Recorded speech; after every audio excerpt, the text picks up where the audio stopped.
Title: My grandfather warned of a curse haunting our family.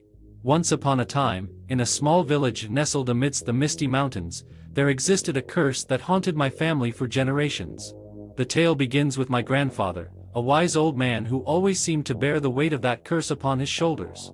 He often spoke of the dark forces that plagued our bloodline, warning us never to ignore the signs that appeared in our dreams. As a child, I would sit at my grandfather's knee, captivated by his haunting stories. He would recount the tales of our ancestors, how they had fallen prey to the curse's malevolent grip. The curse, he said, originated from an ancient artifact, a mysterious amulet that was said to hold immense power. It was said to have been forged by a wicked sorcerer who sought eternal life but was cursed himself by his own wickedness. The amulet had been passed down through generations, an ominous heirloom that seemed to bring misfortune wherever it went. My grandfather was the last surviving member of our family who had actually laid eyes upon the cursed artifact. He described it as a twisted, blackened piece of metal, adorned with eerie symbols and emanating an otherworldly aura. But how does one believe in curses, you may ask? Well, my dear reader, let me share with you the inexplicable events that unfolded, events that defy rational explanation. It all started with my grandfather's recurring nightmares.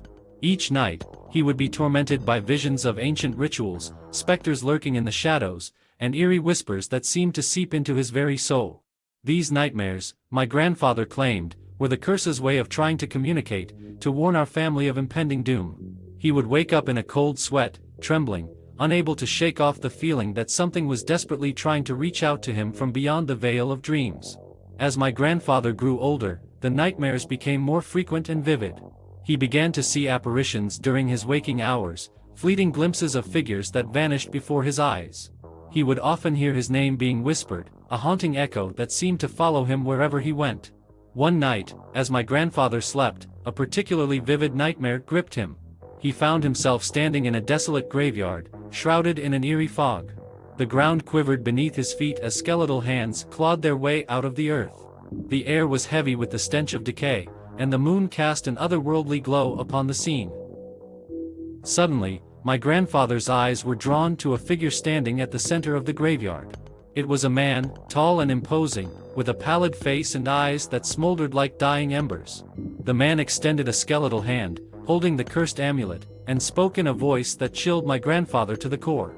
"Join us," the figure hissed, "join us in the eternal darkness." My grandfather awoke in a panic, drenched in fear and perspiration. He knew that the time had come to end the curse once and for all. Determined to break the cycle of torment, he embarked on a treacherous journey to find the cursed amulet, vowing to destroy it and free our family from its grip. Months turned into years as my grandfather ventured into the darkest corners of the world, following the faintest whispers of the artifact's whereabouts. He traveled through dense jungles, explored forgotten temples, and braved treacherous mountains.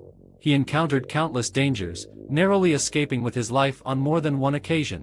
But perseverance prevailed, and one fateful day, my grandfather found himself standing before a hidden chamber, the resting place of the cursed amulet. The chamber was filled with ancient texts and relics, a testament to the dark powers that had once been harnessed within those walls. With a trembling hand, my grandfather reached out and clutched the amulet. It pulsed with an unholy energy, resisting his touch as if aware of its impending demise. Even so, he held on tight, fueled by his determination to break the curse that had plagued our family for centuries. Summoning every ounce of strength, my grandfather destroyed the amulet, shattering it into 1,000 fractured pieces. As the cursed artifact crumbled, a blinding light enveloped the chamber, banishing the darkness that had lingered for far too long.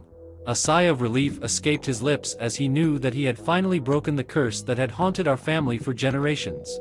From that day forward, the nightmares ceased, and the whispers faded into oblivion. Our family was finally free from the clutches of the curse that had tormented us for so long. My grandfather's sacrifice had not been in vain, and our bloodline was now free to live without the constant fear that had plagued us. Now, as I sit here, telling you this tale, I cannot help but wonder if the curse truly ended with the destruction of the amulet. Or could it be lurking somewhere, waiting for an opportune moment to resurface? The shadows seem darker, and the wind carries an eerie whisper. Perhaps, my dear reader, the curse lives on, waiting to ensnare the unsuspecting souls who dare to ignore its warnings. So, as you lay in bed tonight, remember my words and heed the lessons of my family's curse. For when nightmares haunt your dreams and whispers echo in the dark, you may just find yourself entangled in a web spun by the malevolent forces that dwell in the depths of our world. Sleep tight, if you dare.